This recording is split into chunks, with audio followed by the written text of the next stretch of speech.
Voy a tratar en lo posible de explicar esto lo mejor que pueda, pero no está fácil, ¿ok? Resulta que para mí siempre fue muy difícil comprender o conciliar a Dios en el Antiguo Testamento con Dios en el Nuevo Testamento. Porque en el Antiguo Testamento yo veía a Dios como un Dios severo, amargado, volátil, con fuego consumidor. Bueno, lo veía como muy bravo. Y en el Nuevo Testamento entonces vemos un Dios de amor, de gracia, de misericordia. Y yo decía, pero parecerá no ser el mismo. Y la Biblia dice que Él no cambia, que es el mismo. Entonces, Señor, me cuesta ver este lado en el Antiguo Testamento, me cuesta ver tu lado de amor y gracia y de misericordia. Y resulta que la semana pasada estaba leyendo en Ezequiel 46 todo el sistema de sacrificios que tenía que hacer el príncipe, y eso me llevó a leer sobre los otros sacrificios y los otros sacrificios.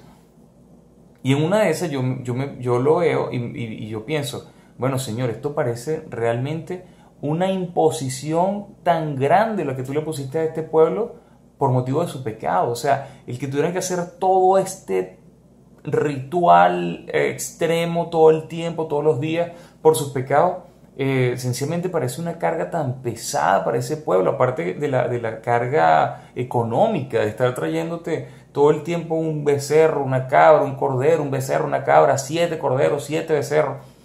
O sea, es mucho. O sea, pareciera una imposición tan grande por el pecado que cometieron. O sea, ¿de dónde sacaban tanta provisión? Y allí el Señor me muestra y me dice, me trae a la mente cuando Abraham iba a sacrificar a Isaac, y que justo en el momento en que lo iba a matar, el Señor le dice detente y envía y le muestra que había un carnero allí para cubrir el sacrificio.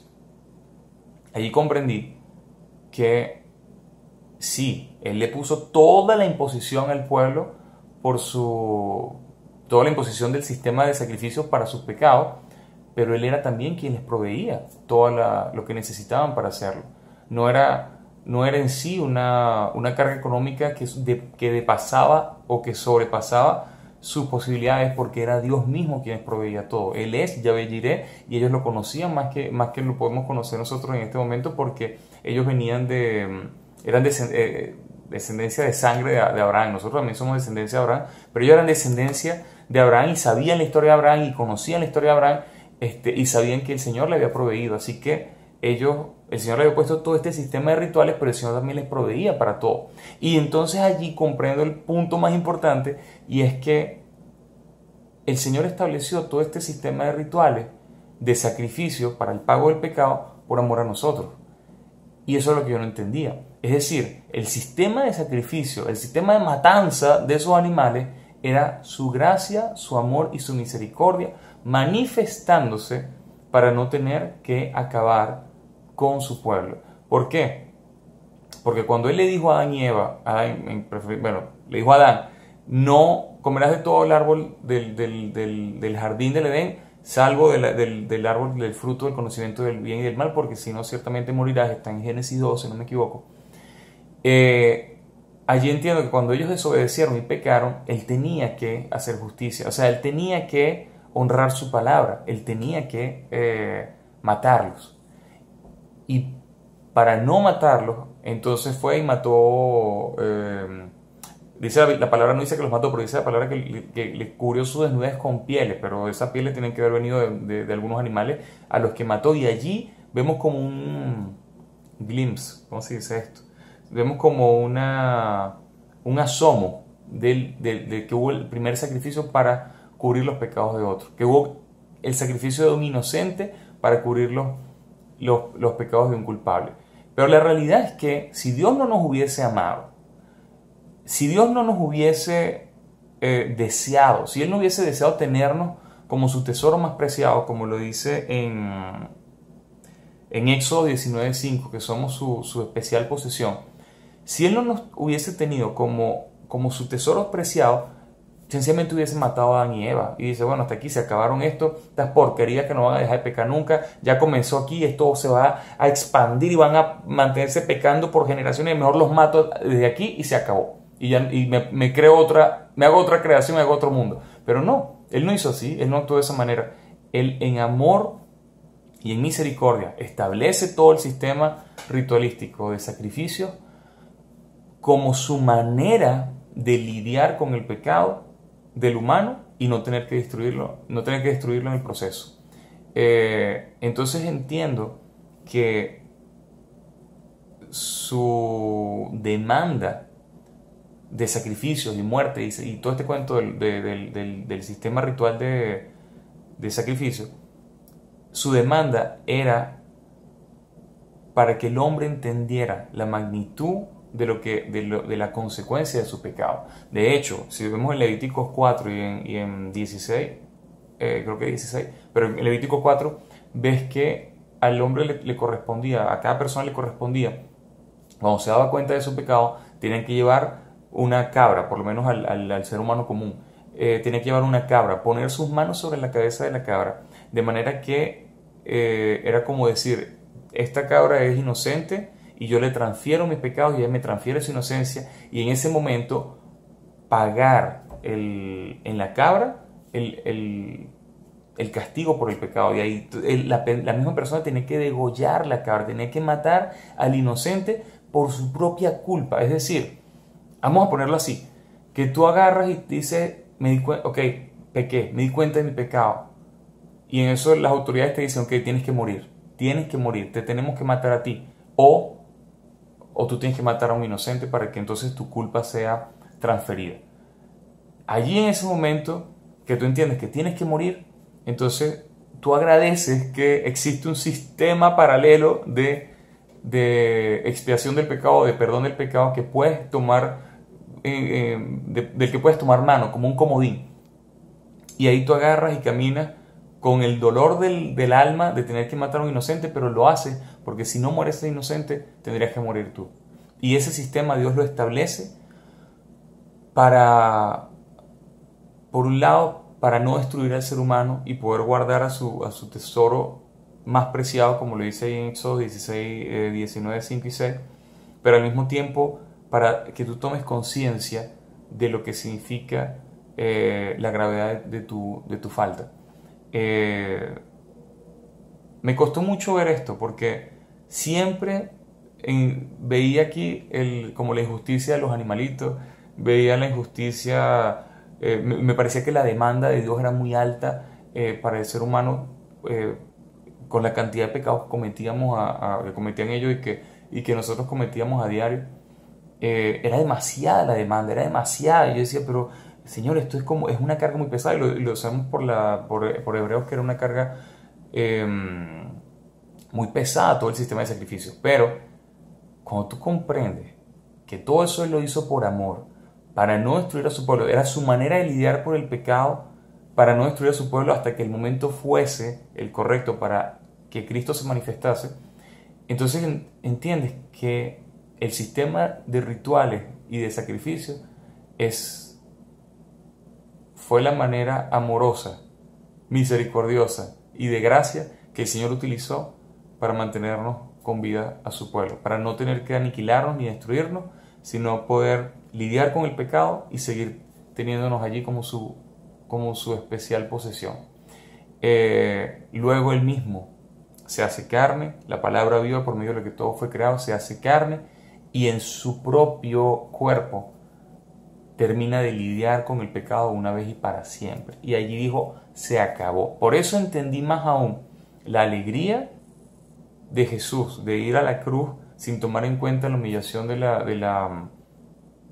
que significaba la cruz, porque tenía en su mente nuestra salvación, porque tenía en su mente la realidad de que iba a tenernos consigo por la eternidad y que ya nada nos podía separar de Él nunca. Como lo expliqué en este video que voy a dejar acá. Cuando yo comprendo esto, digo, Señor, o sea, tu amor es más grande de lo que yo pueda entender y de lo que yo jamás haya entendido. Comprendo que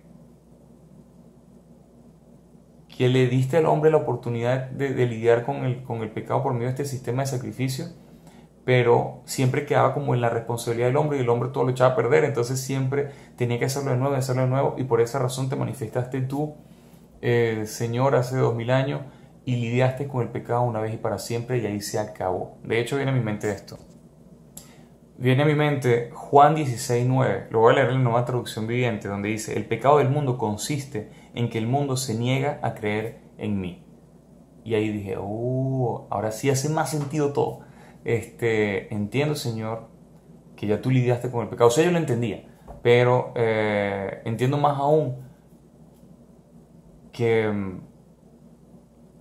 en este momento tu único objetivo es que creamos en ti, es que creamos en lo que tú hiciste por nosotros, en el perdón de los pecados, en la nueva criatura que somos en ti, en que nuestro pasado ya no existe, en nuestro estatus en ti, en nuestra identidad en ti, y que podamos apropiarnos de esta realidad por fe, de la misma manera en que el pueblo de Israel ponía sus manos sobre los animales indefensos, animales inocentes, para transmitir su pecado, y que la inocencia del animal fuese transmitida sobre ellos, y que al matarlos sabían que de hecho ya no tenían deuda y que ya estaban justos delante de Dios.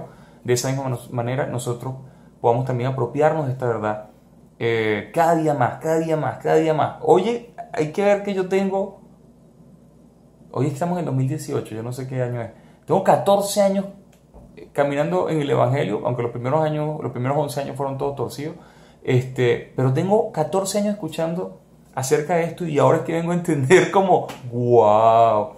Bueno, entiendo que tu único propósito, Señor, es que te creamos y que la gente te crea, que la gente venga al conocimiento de ti, de lo que tú hiciste por ellos y del estatus que tú les das al momento en que pones su fe en ti. Así que, si antes me sentía más amado, ahora me siento más amado todavía. Al entender que Dios quería tratar con nosotros, nos quería preservar, quería mantenernos con vida. Hay un versículo en Ezequiel 33:11, dice: tan cierto como que yo vivo, dice el Señor soberano, no me complace la muerte de los perversos, solo quiero que se aparten de su conducta perversa para que vivan. Arrepiéntanse de su maldad, oh pueblo de Israel, ¿por qué habrán de morir? Ahí vemos realmente el corazón de Dios, porque el deseo, mejor dicho, ahí vemos por qué Él establece todo este sistema de sacrificio, porque su deseo era preservar a la humanidad. Y también lo vemos por Juan 3:17.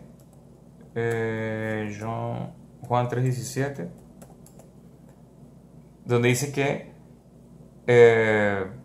todo el mundo conoce el 16. Dice: Dios amó tanto al mundo que dio a su único Hijo para que todo el que en Él crea no se pierda, sino que tenga vida eterna. Y en el 17 dice: Dios no envió a su Hijo al mundo para condenar al mundo, sino para salvarlo por medio de Él. Realmente estoy contento. No sé, quizás para mí es mucho, pero para ustedes no es nada. Pero yo estoy contento por poder ver a un Dios unánime y congruente en su amor por nosotros. No era que en el Antiguo Testamento nos odiaba y en el Nuevo Testamento nos ama, no.